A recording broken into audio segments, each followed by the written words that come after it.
Hello, everybody, and welcome to the Crypto Hipsters Curtain Calls.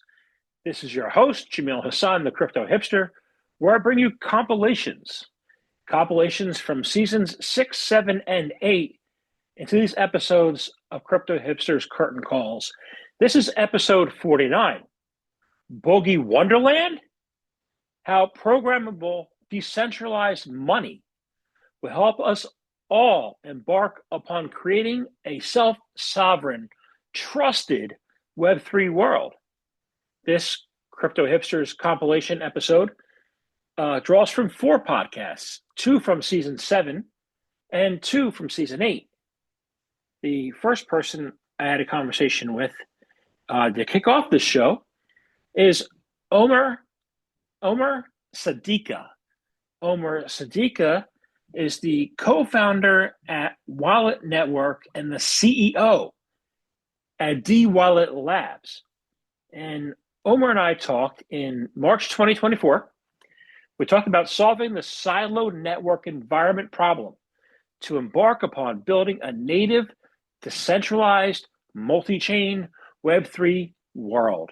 It was an amazing conversation. And he's the co-founder at dWallet Network and CEO of dWallet Labs. Second, had an amazing, wonderful conversation with Dr. Weijia Zhang. He is the Vice President of Engineering at Wanchain. We talked about, and he's from season 8. Omer, conversation season 7. Dr. Weijia Zhang, season 8, in September 2024. Very early podcast in season 8. We talked about smart contracts, programmable money, and building an interoperable technology world. Third was a conversation with Aki Balogh, and he's the co-founder and CEO of DLC.Link. We spoke in March 2024. Actually, I published Omer's one day before I published Aki's conversation, and that was March 17 and March 16.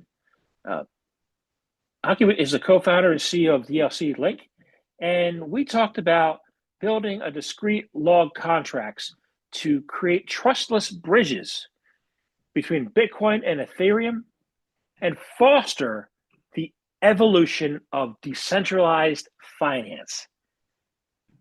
And last but not least, from season 8, from December 2024, and this is, I think, my second or third video altogether overall, was a conversation with the co-founder and CEO at Gasp. His name is Kris. And Peter and I spoke about how to connect the global crypto ecosystem on one platform. All these podcasts and this episode are available anywhere you listen to your favorite podcasts. Anywhere. YouTube, Spotify, anywhere you want to listen to it, you can listen to it. So this episode is episode 49. We're going to 67.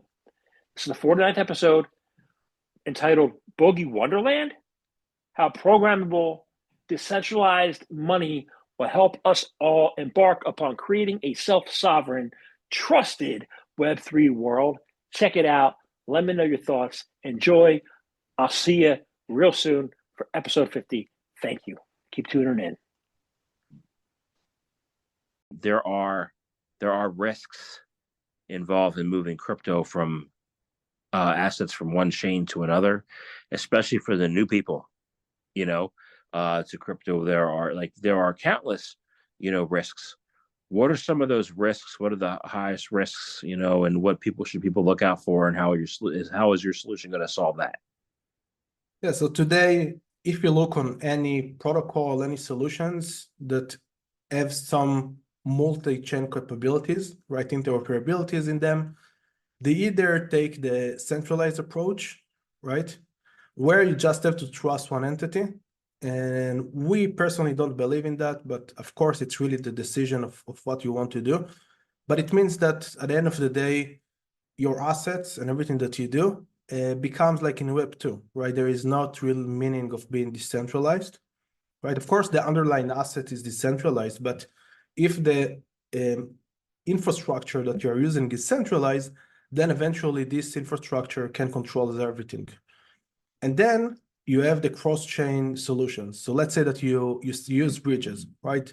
When you do that, you literally, what you said is that there is some federated, some federation, right, of participants that they can do that together, that they trust them. Maybe it's not one party, maybe it's 5, maybe it's 10, maybe it's 20 in some cases, but I trust them to everything, right? And in those cases, it's probably better than a centralized solution.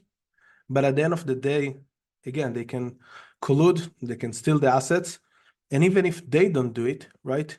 If somebody find a way to get control over their networks, and we have examples of how to do that, right? And now it was done in the past, right? So we have seen so many bridges act, even the ones that are decentralized. And again, the reason is because the bridge controls all the assets, and it's the same thing with cross-chain messaging, right? So if you have a cross-chain messaging solution like Layer 0 or XLR, right? So even if you think that one is more decentralized or have a few more participants, it might be great. But at the end of the day, if the validators or the participants in those solutions, if they can collude, they can steal all the assets. Or if you find vulnerability, you can also steal all the assets, right? Even if they didn't collude. So you take so much risk by trusting those solutions. And the whole point of Web3, of blockchain, of crypto, is that you don't want to take that risk, right? This is the whole point. The point is that you have the private key, and what you say is that this is my private key, and I am the only one that can generate signatures, right? No one can decide for my asset. And this is, at the end of the day, this is the risk. And I think this is the decision that we had to made so far in Web3, because there were no good solution to do that. And it makes sense because it's hard, right? It's really, really hard, and it's a problem. Even Vitalik talked about it as a problem. And Vitalik said that probably a counter abstraction is the best solution.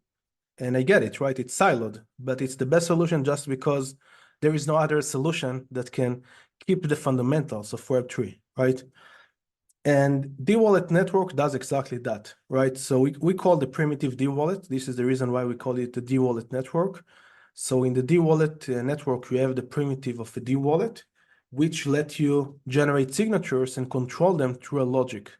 But again, the user need always to participate. And this is the beauty of all of that. You keep the fundamentals of Web3.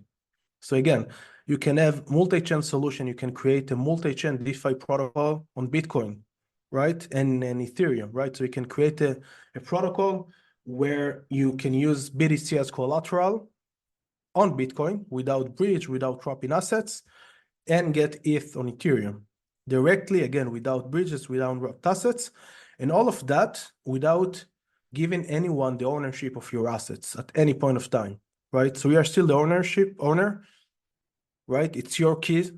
There is a need for your key in order to sign any transaction. It's not a private key, it's a signature, but it acts the exact same way, right? So you are the only one that can generate those signatures. So it means that you keep the ownership all the time. So it's for the first time you can create a multi-chain solutions without taking the risk of collusive solutions, right? Or federated solutions, or even centralized solutions, right? So this is really the way that we solved all of that. And we believe that dWallet network will act as the infrastructure for the future, right? I wrote a book called Regeneration X, how my generation X can use blockchain to restore ourselves into the economy, right? Yeah. How can we close the blockchain skills gap?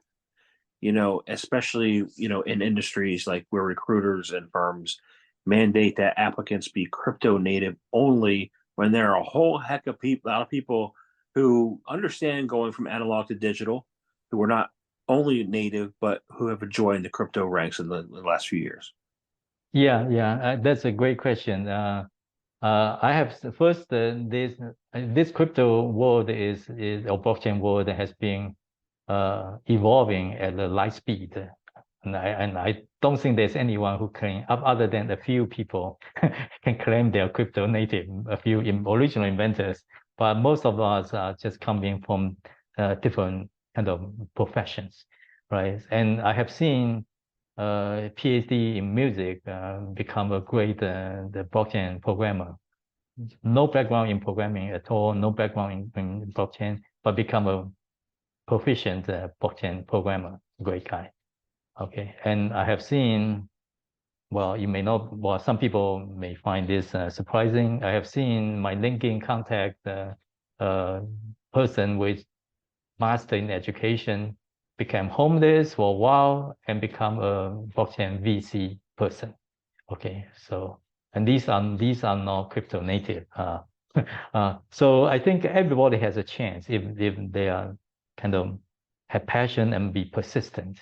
And there are many channels for that. And I think the crypto world is very collaborative. If you have a passion, you can always find meetups, like workshops, hackathons, participate in hackathons, take some courses, and join some of these beta test programs, and also become a project manager, can become very proficient blockchain expert. And another thing I want to mention is that the colleges, universities and colleges, there have been many universities and colleges provide blockchain courses already, but I have not seen good blockchain major or crypto major yet in colleges. So in that sense, you don't have a formal degree in blockchain, but at least you have some courses that are focused on blockchain. Yeah, so these are all the channels that can be used, leveraged by people who want to be in blockchain, can start from small and then gradually become expert in this field. Blockchain major, interesting. How would you design a program that would be a blockchain major? Like, what would that program consist of? Okay, here's my thought on that one. I can talk in depth on that one. So a blockchain major, right? If you're undergraduate or a graduate degree, right? If undergraduate degree, you should learn the basic skills of programming, right? Just like that. And then you can have 1 or 2 years be blockchain focused. Take some maybe 3 or 4 courses on blockchain, right? And this could be the blockchain technology itself on the architecture level, or could be on cryptography, and could be on the building the smart contract, design the smart contract. Another thing, a big focus, I would think that that's important, is the blockchain security.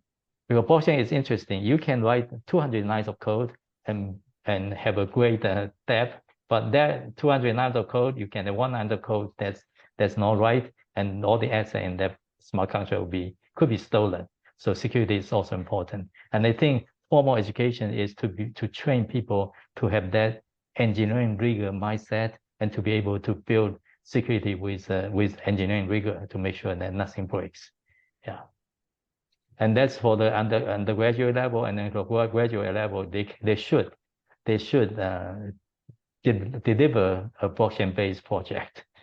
So they should design a blockchain-based project and write the thesis on that project. So I want to shift gears a little bit, because I haven't talked to anybody about this platform, but I wanted to learn more. You talked about Market Muse, but I know you had a role in the creation of Shivo, the Shivo wallet, right? What was that role like, and what is the current state?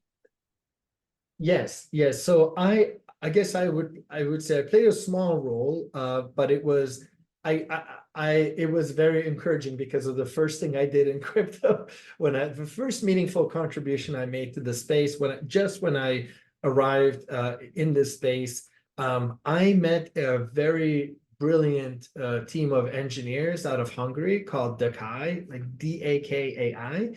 And they were just brilliant. They already, by the time I had met them, these guys are like, I mean, I guess I'm not disclosing anything you wouldn't figure out, but they're in their 20s. Like these are just brilliant engineers, young minds, but they had already, by the time I met them, they had already done like 50 crypto projects. They work with the likes of Binance and Coinbase and you name it.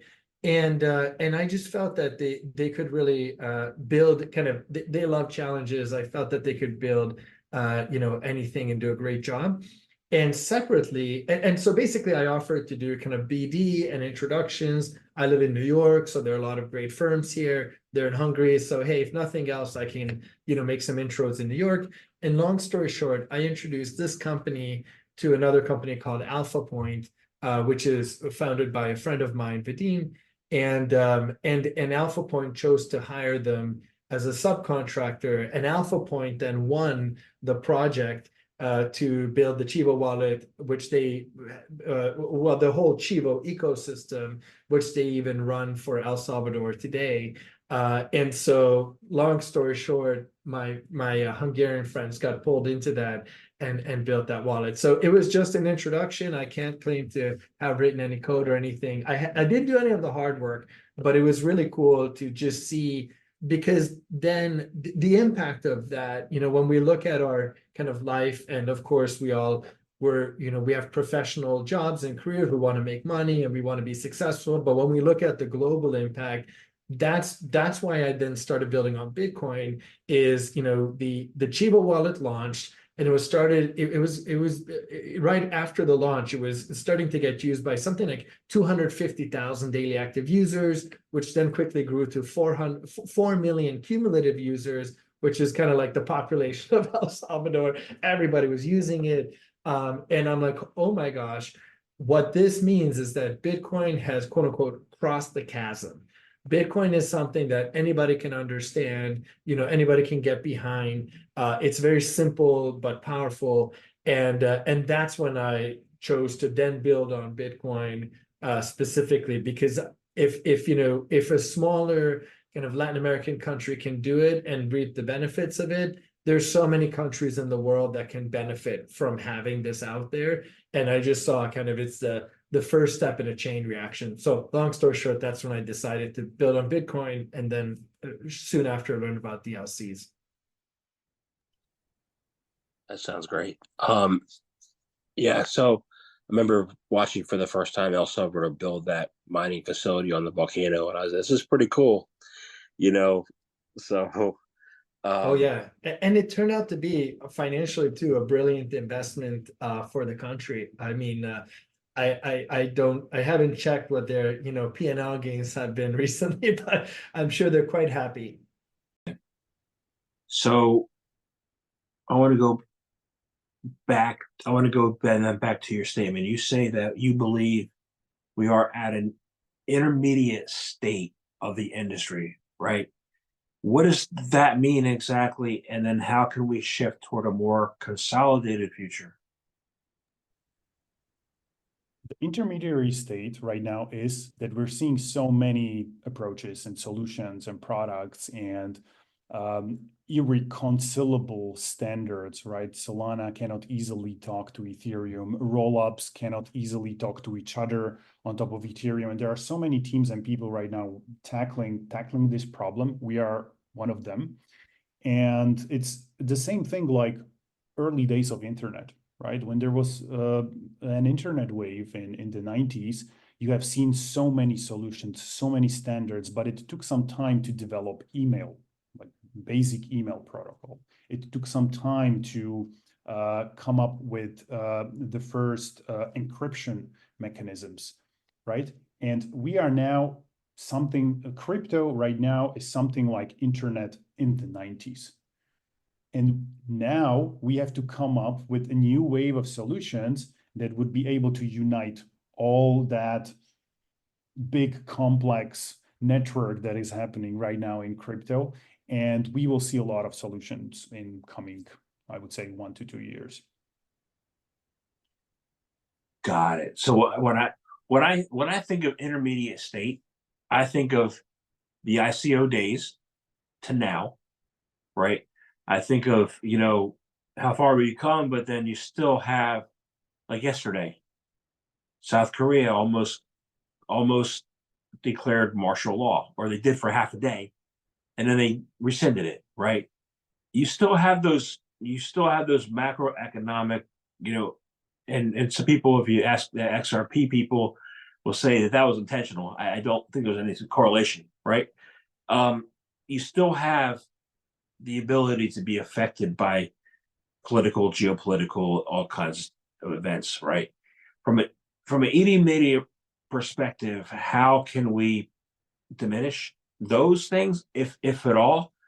How can we help countries move forward? Where do we go so that we can go from this intermediate state, not just technology, but intermediate state of the industry, and bring it more mainstream? This might be an unpopular opinion, but I think crypto has to communicate more with regulators and finding a compromise or finding a middle ground. Because a lot of people, and even institutions and big capital, they won't touch an industry unless there are clear guidelines. How can you approach that industry? And for that, you need more clear regulatory frameworks. I'm not saying the regulations should be like fierce and too much, but there should be certain limitations outlined for the industry. And that's where all the institutional players, they will feel safe engaging with the industry. So this is definitely one of the blockers. And for that, we would need to have governments that are in general more friendly to crypto. They are more open. And I think we can see that already in the US. And with like the results of current elections, I've even seen like governors of FED from the central bank that they were more positive on DeFi and more positive on crypto because they see certain benefits to DeFi being something like an extension of a traditional finance. So they don't necessarily see it clashing. They see it as an extension, something that will make the finance more global, more efficient, and more faster and cheaper. So this is what we should be striving for all over the globe, whether it's EU or Asia or Korea or United States. So as an extension to TradFi, crypto as an extension to TradFi will bring more TradFi into the industry to embrace the crypto for their business going forward. Exactly. It's like internet. Internet was an extension of media, right? We had a lot of content. We had a lot of media content in the 80s. We had a lot of music. But what has internet done in the 90s? It essentially did a 10x to, let's say, media creation. It enabled people to create value on their own and become the media houses by themselves, right? So it sort of exponentially accelerated the media space. And this is what crypto is doing to the world of finance. So it will just exponentially accelerate the finance globally. And yes, the traditional finance like dollar will exist, but we will have a new category that will grow in parallel, which will be native cryptos like Bitcoin or Ethereum or plenty of other tokens.